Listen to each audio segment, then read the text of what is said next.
Ready हो जाएं। Ready start. महोदय, उदाहरण के लिए खाद्यान्न में आत्मनिर्भरता का वर्तमान स्तर बनाए रखने के लिए भी हमें यह सुनिश्चित करना होगा कि हर साल खाद्यान्न में कम से कम 70 लाख टन की वृद्धि बराबर होती रहे।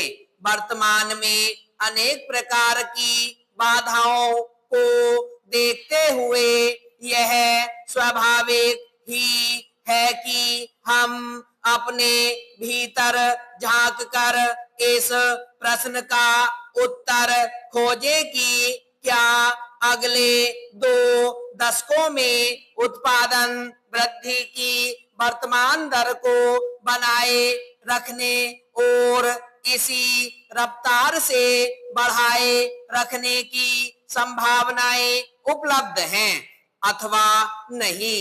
इसके साथ ही हमें इस बात पर भी विचार करना होगा कि हमारे अनुसंधान का आधार क्या इतना मजबूत है कि इन भावी चुनौतियों का टिकाऊ आधार पर सामना कर सके।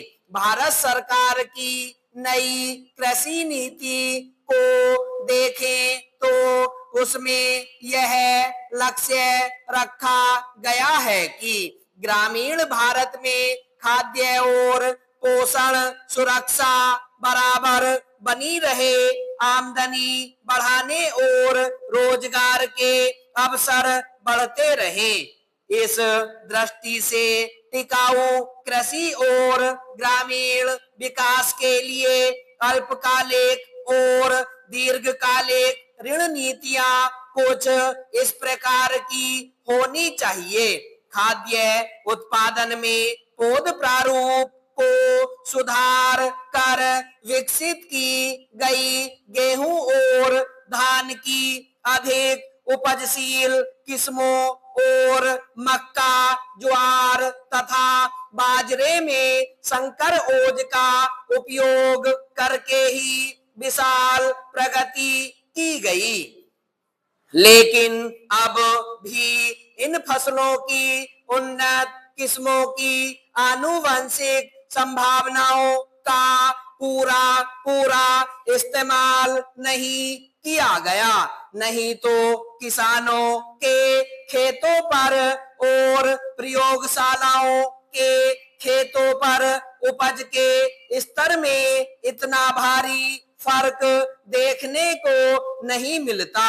उदाहरण के लिए मध्यम अवधि वाले बोने धान की किस्में 6 टन प्रति हेक्टेयर तक पैदावार दे सकते हैं, जबकि सिंचित क्षेत्रों में इन किस्मों की औसत उपज 3 टन प्रति हेक्टेयर भी नहीं है। इससे साफ पता चलता है कि बोने धान की उपज संभावना का केवल 40 से 50% इस्तेमाल किया गया। यही बात गेहूं, बाजरा और ज्वार पर भी लागू होती है। यदि उपज को अस्थिर बनाने वाले कारकों को पहचान कर उनका सुधार कर दिया जाए तो इस समय उपलब्ध किस्मों का ही उपयोग करके अगले वर्षों में 2.5 करोड़ से 3 करोड़ टन अतिरिक्त खाद्यान्न पैदा किया जा सकता है। विराम चेंज। जहां तक बाधाओं की बात है, जैविक और अजैविक दबाव 30 से 35% तक उपज तबाह कर देते हैं। यदि किस्मों और संकरों में बाधा का वांछित स्तर दिया जाए और समेकित कीट प्रबंधन की तकनीकें अपनाई जाए तो यह हानि काफी हद तक कम की जा सकती है। विराम, स्टॉप।